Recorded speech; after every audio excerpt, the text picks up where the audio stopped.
नमस्कार प्यारे विद्यार्थियों, गुड मॉर्निंग। आज यहाँ पर जो है वो कंटिन्यू करेंगे हुमायूं यहाँ पर जैसे कि पिछली क्लास में हमने बात की थी, और हुमायूं का यहाँ पर जो है वो आखिरी पार्ट ये है।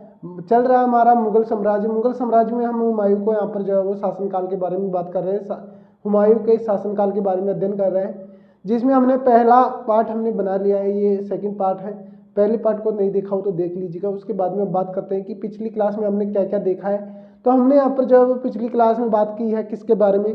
हमने बात की यहाँ पर कि जो है वो मेवाड़ आक्रमण, मेवाड़ पर बहादुर शाह यहाँ पर जो है वो आक्रमण करते हैं और उसमें वह विजय हो जाते हैं। उसके बाद में संघर्ष चलता रहता है। 1534-35 में मेवाड़ आक्रमण देखने को मिलता है।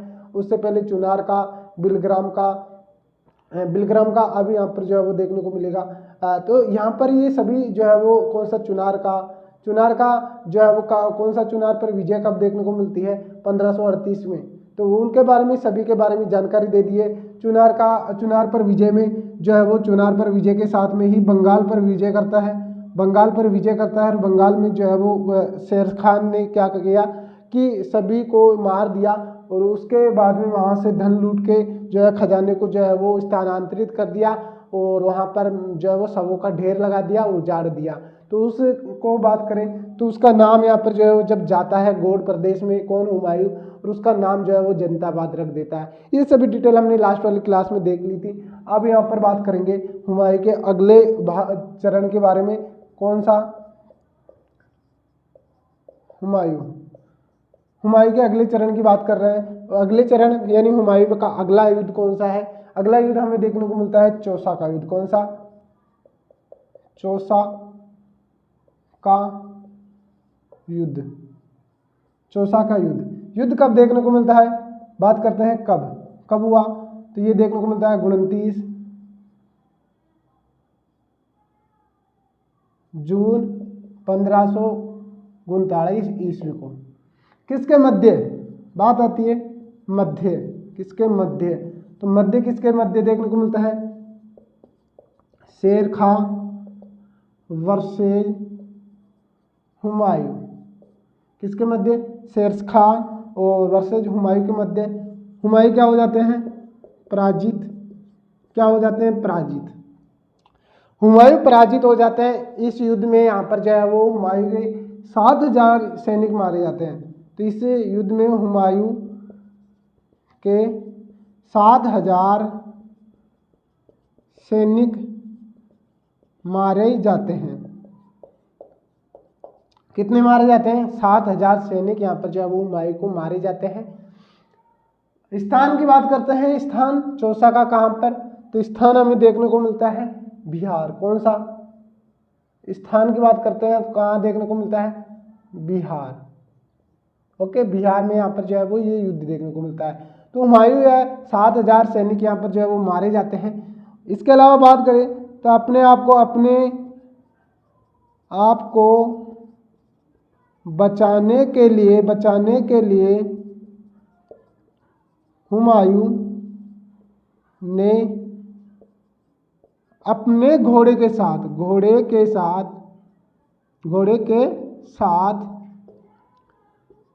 गंगा नदी में कूद जाता है।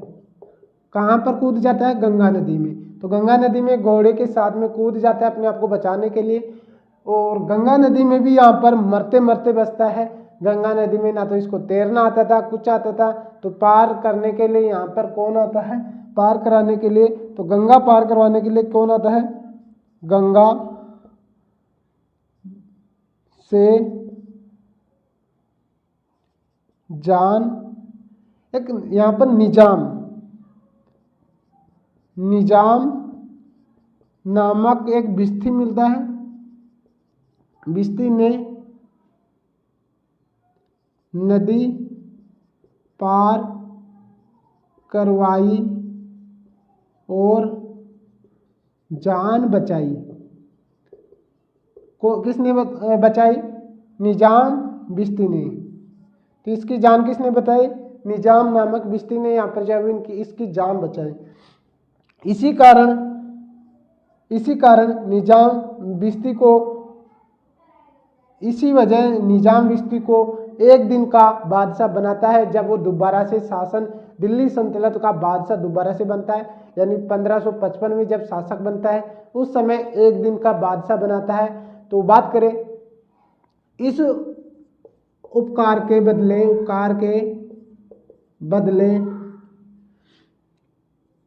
इसको एक दिन का बादशाह बनाता है। कब बनाता है अगर बात करें तो 1555 में। कब? 1555 में। और उपकार पर जो है वो बनाता है और उस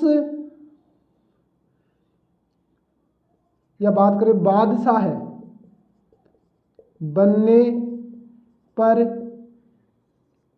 चमड़े के सिक्के चलाए।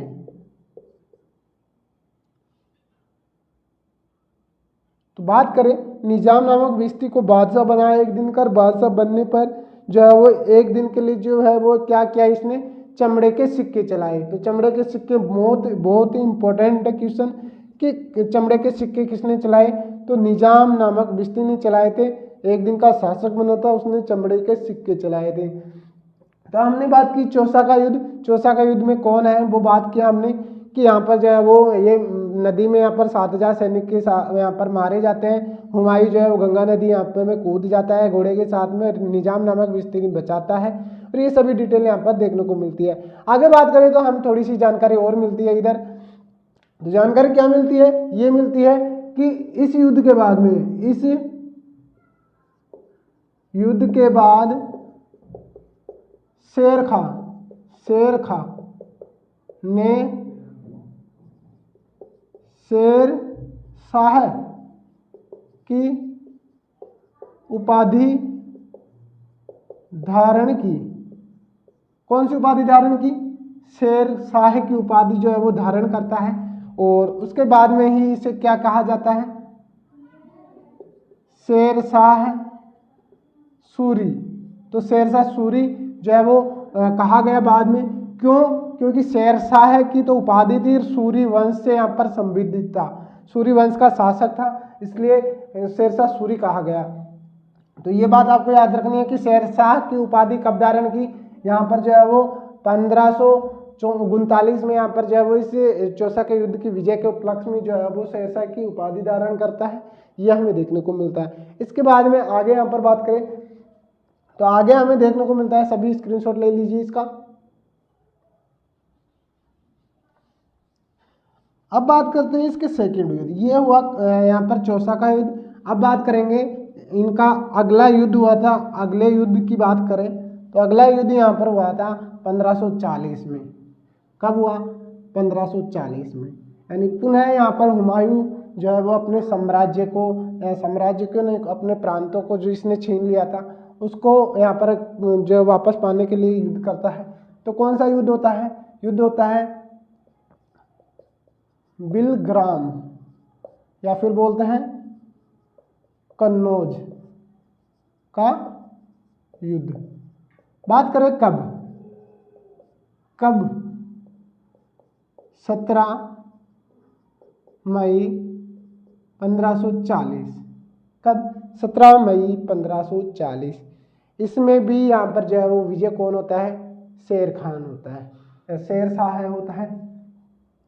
बात करें विजय शेर खान, तो इसमें भी कौन होता है? शेर खान। विजय यहाँ पर जो है वो हो जाता है। तो शेर खान या फिर इसे आप बोल सकते हैं शेर शाह। शेर शाह विजय हो जाता है और आगरा व दिल्ली पर अधिकार कर लेता है। आगरा व दिल्ली पर अधिकार कर लेता है और इसी के साथ में हुमायूं अंतरिम रूप से पराजित हुआ। अंतरिम रूप से पराजित हो जाता है और जो है वो दिल्ली छोड़कर सिंध प्रदेश या क्षेत्र चला जाता है। कहाँ चला जाता है?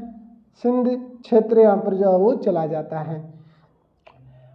अब इस युद्ध के बाद में ही जो है वो क्या करता है?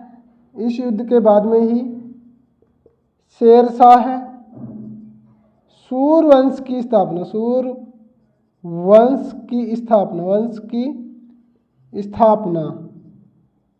करता है। और शेरशाह के बारे में अलग से वीडियो लेके आएंगे। ये यहाँ पर शासन करता है, यानी सूर्यवंश की स्थापना करता है। और सूर्यवंश कब से कब तक लेकिन शासन करता है? शासनकाल की बात करते हैं, शासनकाल। तो शासनकाल कब से कब तक देखने को मिलता है? 1540 से 55 ईस्वी तक देखने को मिलता है। तो 1540 से 1545 तक शेरशाह के द्वारा यहाँ पर शासन किया जाता है। उसकी मृत्यु हो जाती है 45 में। उसके बाद में उसके वंशज यहाँ पर करते हैं। तो ये जानकारी हमें देखने को मिलती है। अगले जो है वो अगले अलग से भाग लेके आएंगे शेरशाह सूरी के बारे में, उसके बारे में अलग से डिटेल उसमें दी जाएगी। फिलहाल ये जान लीजिएगा कि यहाँ पर जो है वो बिलग्राम के युद्ध में हमें ये सब कुछ देखने को मिलता है। अब यहाँ पर बात हमारी आती है कि यहाँ पर जो है वो दिल्ली छोड़कर सिंध प्रदेश में चला जाता है। सिंध प्रदेश में जाने के बाद में इनका जो है वो निर्वासन काल देखने को मिलता है। निर्वासन काल यानी जो है वो यहाँ से छोड़कर ही चले जाते हैं। तो निर्वासन काल कब से कब तक देखने को मिलता है? यहाँ पर जो है वो 1540 से 55 तक देखने को मिलता है। कब तक? 55 तक। कब तक? 55 तक। तो ये सभी डिटेल हमें देखने को मिलती है। आगे बढ़ते हैं, सभी यहाँ पर जो है वो नोट डाउन कर लीजिए इसको। अब यहाँ पर देखने को मिलता है कि निर्वासन काल में भी यहाँ पर क्या करते हैं, ये थोड़ा सा यहाँ पर एक्टिविटी करते रहते हैं। तो देखते हैं क्या क्या करते हैं। इन्होंने जो है वो विवाह किया। इसी काल में जो है वो इसी समय में यहाँ पर जो है वो अकबर का जन्म होता है। चलिए बात करते हैं अकबर का जन्म कहाँ, कैसे, क्या हुआ। तो यहाँ पर देखने को मिलता है क्या? निर्वासन काल कब हुआ? 1540 से 55। इसी काल के दौरान काफ़ी सारे युद्ध यहाँ पर करते हैं। बट बात करते हैं निर्वासन काल में मोस्ट इम्पोर्टेंट ये है कि इनका भाई था। क्या? इनका भाई हिंदाल। कौन था? हिंदाल। मोस्ट इम्पोर्टेंट यहाँ पर जो वो स्टार लगा लीजिए आप, मोस्ट इम्पोर्टेंट स्टार लगा दीजिए कि इनका भाई हिंदाल के गुरु कौन थे? अगर बात करें मीर अली। कौन? मीर अली कौन थे? मीर अली यहाँ पर हिंदाल के बात करें तो हिंदाल के कौन थे? आध्यात्मिक गुरु। आप ये डालिए, हिंदाल के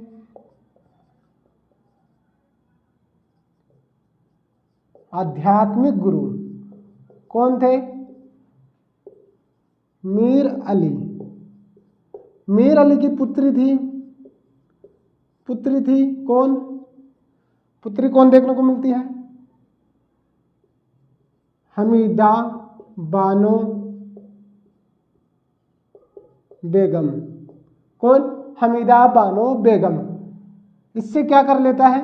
विवाह। किससे? विवाह कौन कर लेता है? हुमायूं। कौन? हुमायूं व हमीदा बानो बेगम। तो हमीदा बानो और बेगम और हुमायूं के मध्य विवाह कब देखने को मिलता है? अगर बात करें तो विवाह देखने को मिलता है कब की बात करें तो हमें देखने को मिलता है विवाह की बात यहाँ पर हो रही है। तो विवाह हमें देखने को मिलता है 29 अगस्त 1541। कब की बात हो रही है? 29 अगस्त 1541। नोट डाउन लगा लीजिए कि जो है वो हमीदा बानो बेगम का विवाह कब हुआ? 29 अगस्त 1541 में। अब क्यों यहाँ पर डेट जो है वो इम्पोर्टेंट है आपके लिए, मैं आपको बता दूँ तो ये हुमायूं की माँ थी, तो इन्हीं से यहाँ पर जो है वो पुत्र यहाँ पर जन्म लेता है, क्या, पुत्र रत्न की प्राप्ति, इसी से यहाँ पर जो है वो इनको पुत्र रत्न की प्राप्ति होती है। कब बात करें, कौन पुत्र देखने को मिलता है, अकबर, कौन, अकबर। तो अकबर का जन्म के बारे में बात करें तो अकबर का जन्म किससे होता है, हुमायूं और हमीदा बानो बेगम से। पुत्र कौन होता है, अकबर। अकबर का जन्म की बात करें, कौन, जन्म, तो जन्म आपको कब देखने को मिलता है, 15 अक्टूबर 1542 को। कब, 15 अक्टूबर 1542 को। बहुत इंपॉर्टेंट है आपके लिए ये डेट कि अकबर का जन्म 15 अक्टूबर 1542। आप यहाँ पर डाल लीजिएगा, यहाँ पर लिख लीजिएगा 15 अक्टूबर 1542 अकबर का जन्म। कहाँ कहाँ हुआ अगर बात करें तो यहाँ पर जो है वो जगह की बात करें तो जगह हमें देखने को मिलता है राणा वीरसाल की, राणा वीरसाल महल। कहाँ पर, राणा वीरसाल महल में किसकी जन्म हुआ, अकबर का, 15 अक्टूबर 1542 में। ये इंपॉर्टेंट यहाँ पर बात है, तो आप इसे नोट डाउन कर लीजिएगा। इसके बाद में थोड़े से युद्ध और होते हैं, युद्धों के बारे में भी मैं यहाँ पर लिखा देता हूँ। युद्ध यहाँ पर जो है वो यहाँ पर जीतता है। बात करें तो 1545 में, क्या, 1545 ईस्वी में कंधार पर हुमायूं का आक्रमण, हुमायूं की विजय या हुमायूं की का अधिकार। इसके बाद में हमें और देखने को मिलता है 1555 में, 55 ईस्वी में लाहौर पर अधिकार। देखिए हम यहाँ पर हुमायूं के बारे में बात कर रहे हैं और हुमायूं के बारे में यहाँ पर सभी युद्ध देख रहे हैं। बीच का समय काल यहाँ पर जो है वो किसके समय काल में चला जाता है, शेरशाह सूरी के सूर्यवंश के शासन काल में। तो हम उसके लिए अलग से वीडियो लेके आएंगे कल, बट हम बात कर रहे हैं फिलहाल हुमायूं के शासनकाल के बारे में। तो ये सभी देखने को मिला हमें क्या क्या, निर्वासित काल में यहाँ पर जो है विवाह करता है और उसके मध्य में 2 यहाँ पर जो है वो अधिकार करता है, कंधार पर, लाहौर पर। हम यहाँ पर अगला यहाँ पर बात करें तो हमें मच्छीवाड़ा का युद्ध हमें देखने को मिलता है, जिसमें यहाँ पर जो है वो संपूर्ण पंजाब को यहाँ पर जीत लेता है। चलिए आगे यहाँ पर बात करते हैं, सभी को आप जो है वो नोट डाउन कर लीजिएगा। इसके बाद में आप बात करेंगे मच्छीवाड़ा, किसके बारे में, मच्छीवाड़ा का युद्ध। देखिए आपके एग्जाम की दृष्टि से बहुत ही इम्पोर्टेंट है और आप यहाँ पर नोट्स यहाँ पर जरूर बनाएं, क्योंकि जो यहाँ पर मैं करवा रहा हूँ बहुत ही अच्छा नोट्स बनाने लायक यहाँ पर जो है वो ये कंटेंट है, तो बहुत ही इम्पोर्टेंट आपके लिए। आप यहाँ पर जो है वो नोट्स ज़रूर बनाएं। फिलहाल स्क्रीनशॉट ले लें ताकि बाद में आप नोट्स बनाने के उसमें यूज कर सकें। बात करते हैं इसके बाद में यहाँ पर युद्ध होता है मच्छीवाड़ा का युद्ध। अब मच्छीवाड़ा का युद्ध के बारे में बात करते हैं, कब हुआ, कहाँ पर हुआ, किसके मध्य यहाँ पर होता है। बात करें तो ये हमें देखने को मिलता है मच्छीवाड़ा का युद्ध। हम बात करते हैं मच्छीवाड़ा का तो 15 मई 1555 ईस्वी में यहाँ पर जो है वो होता है। बात करें किसके मध्य, तो मध्य किसके मध्य देखने को मिलता है, मध्य देखने को मिलता है यहाँ पर अफगान सरदार। कौन कौन देखने को मिलता है अफगान सरदार, यहाँ पर देखने को मिलता है नसीब खां। और बात करें एक और यहाँ पर देखने को मिलता है तातार खां। और इधर बात करें किसके साथ होता है, हुमायूं। तो इसमें विजय कौन होता है? हुमायूं। इसमें विजय कौन हो जाता है? हुमायूं। बात हो गई। इसमें इस युद्ध का निर्णय अगर परिणाम बात करें तो संपूर्ण पंजाब पर हुमायूं, या बोल सकता हूं मुगलों का अधिकार। तो इसमें क्या हुआ? संपूर्ण पंजाब पर हुमायूं या मुगलों का अधिकार हो गया। आगे बात करते हैं। अगला यहाँ पर युद्ध हमें देखने को मिलता है, मछुआरे का युद्ध होता है। इसमें यहाँ पर जो है वो पंजाब को जीत लेता है। और पंजाब को कौन कौन रहता है? नसीब खां और तात्यार खां के मध्य यहाँ पर जो है वो देखने को मिलता है। आगे युद्ध हमें देखने को मिलता है कौन सा? आगे युद्ध हमें देखने को मिलता है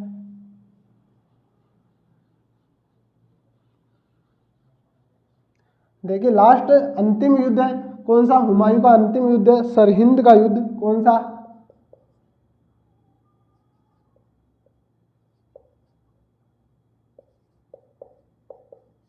सरहिंद का युद्ध। अब बात करते हैं कब होता है। यह होता है 22 जून 1555 ईस्वी को। किसके मध्य होता है? तो ये होता है अफगान नेता या शासक आप बोल सकते हो। अफगान नेता कौन? सिकंदर सूर जो सूर्यवंश का शासक था अंतिम। अफगान नेता सिकंदर सूर वर्सेज हुमायूं के सेनापति बैराम खां। बैराम खां कौन था अगर बात करूं तो हुमायूं का सेनापति। कौन था? हुमायूं का सेनापति। तो देखने को मिलता है अफगान का नेता सिकंदर सूर और बैराम खां के मध्य कब होता है? अंतिम यहाँ पर युद्ध होता है 22 जून 1555 में। और 55 में बात करें तो इसमें विजय कौन होता है? विजय हो जाता है बैराम खां। कौन? विजय कौन हो जाता है? बैराम खां। और बैराम खां विजय होने के बाद में ही यहाँ पर क्या होता है कि मुगल साम्राज्य के हाथों में कौन आ जाता है? दिल्ली का यहाँ पर जो है वो सिंहासन आ जाता है, दिल्ली का तख्त आ जाता है, दिल्ली आगरा पर सभी पर अधिकार हो जाता है। और पुनः यहाँ पर जो है वो हुमायूं दिल्ली का शासक बन जाता है। शासक बनने के बाद में ही यहाँ पर जो है वो एक दिन का बादशाह किसको बनाता है? निजाम नामक यहाँ पर बिस्ती को बनाता है। तो बात करें यहाँ पर मोस्ट इंपॉर्टेंट यहाँ पर जो है वो नोट डाल के यहाँ पर लिख लीजिएगा। मोस्ट इंपॉर्टेंट यहाँ पर बात है कि यहाँ पर जो है वो इस युद्ध में अकबर भी शामिल था, या इस युद्ध में अकबर भी गया था। आप यहाँ पर ये डाल लीजिए अकबर भी गया था। तो ये आप डाल सकते हो शामिल था या इस युद्ध में गया था। अकबर भी इस युद्ध में भाग लिया था। इसके बाद में बात आती है कि यहाँ पर इसके बाद में ये आती है कि पुनः यहाँ पर जो है वो पुनः दिल्ली का शासक हुमायूं बन जाता है। ओके, अगर बात करें शासक कब बन जाता है, डेट की बात करें, डेट हमें देखने को मिलती है, बात करें हम देखने को मिल रहे हैं यहाँ पर 23 जून 1555 में यहाँ पर जो है वो देखने को मिलता है। और इधर ही यहाँ पर 23 जुलाई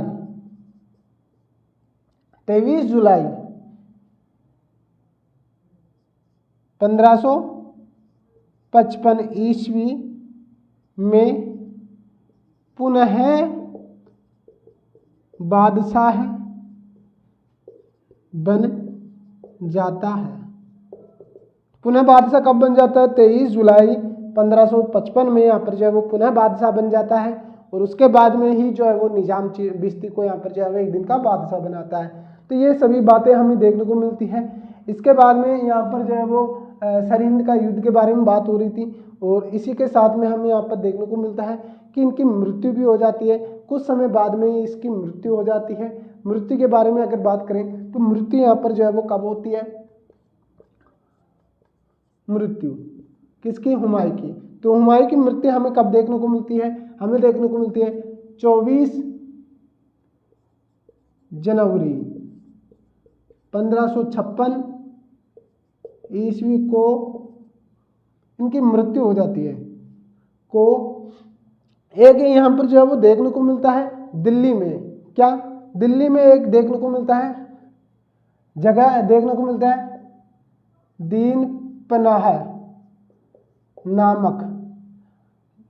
देखिए यहाँ पर मैं अलग से ही आपको दे देता हूँ कि 26 जनवरी 1556 को इनकी मृत्यु हो जाती है। अब क्यों हो जाती है अगर बात करते हैं, यहाँ पर आपका क्वेश्चन आ रहा होगा क्यों हो गई, कैसे हो गई। तो यहाँ पर हम चर्चा करते हैं। यहाँ पर चर्चा करें क्यों, कहाँ। ओके, तो बात यहाँ पर आती है कि कैसे, कहाँ पर हो गया। तो दिल्ली में दीन पनाह महल, दीन पनाह महल में पुस्तकालय की सीढ़ियां से उतरते समय गिरकर मारे गए। उतरते समय यहाँ पर जो है वो मारे जाते हैं, मर जाते हैं। तो कहाँ पर? दिल्ली में दीन पनाह महल की पुस्तकालय की सीढ़ी से उतरते हुए वह गिरकर मर जाते हैं। तो हमें ये सभी जानकारी हमें देखने को मिलती है। आगे बात करें तो आगे यहाँ पर जो है वो हमें और क्या देखने को मिलता है? हमें यहाँ पर जो है वो देखने को मिलता है, देखिए सभी आप स्क्रीनशॉट ले लीजिए ताकि मैं इसे मिटा सकूं। अब बात करते हैं मृत्यु के बाद में कुछ इनके शौक थे, उनके बारे में बात करेंगे। क्या क्या शौक थे, क्या क्या आदतें थी इनकी, दरबार में क्या थे, सभी जानकारी हम थोड़ी थोड़ी हम यहाँ पर जो है मोस्ट यहाँ पर जो है इम्पोर्टेंट है उनके बारे में बात करते हैं।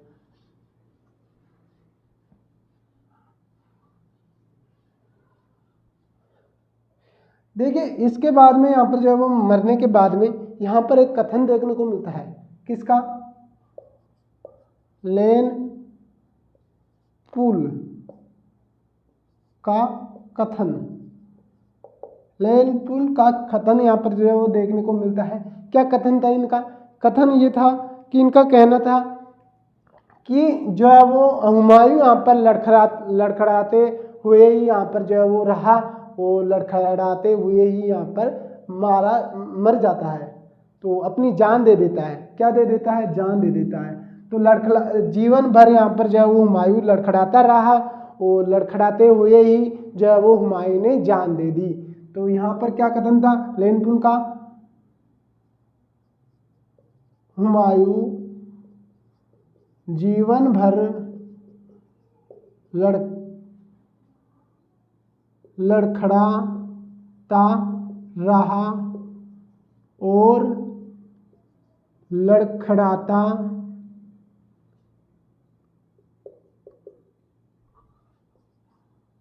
हुआ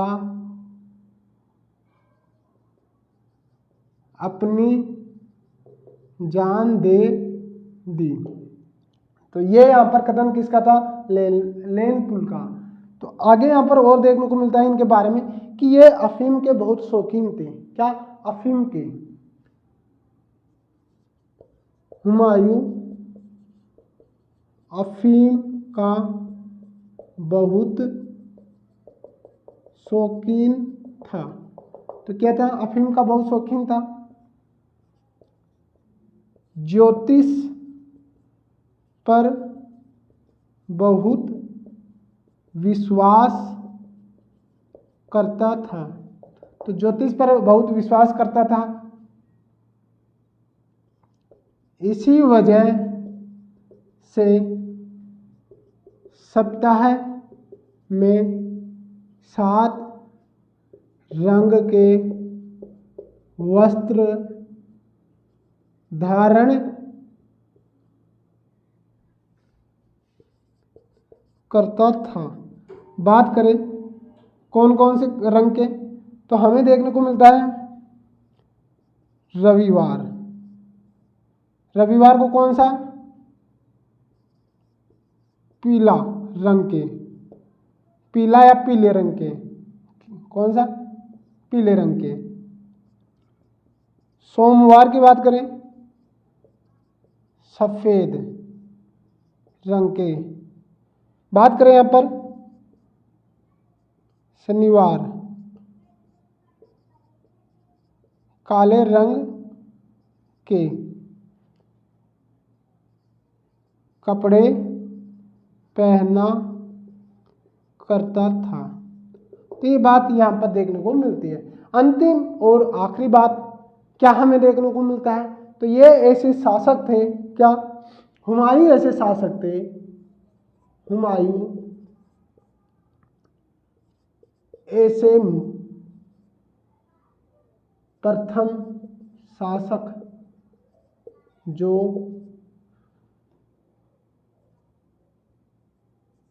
मुगल साम्राज्य को अपने भाइयों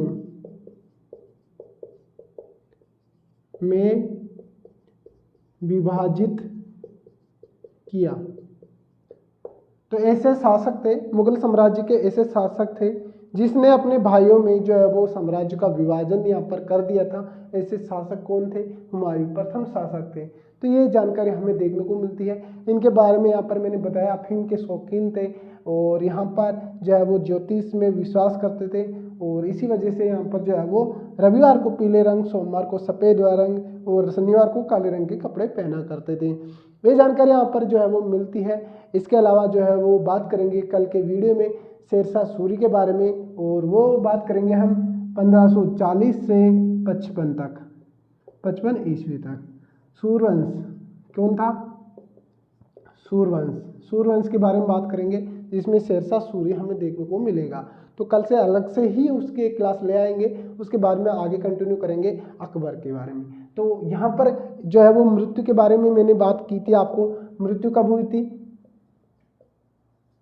हुई थी, यहाँ पर जो है वो देखने को मिला। हुमायूं की मृत्यु यहाँ पर जो है वो देखने को मिलता है 24 जनवरी 1556 में।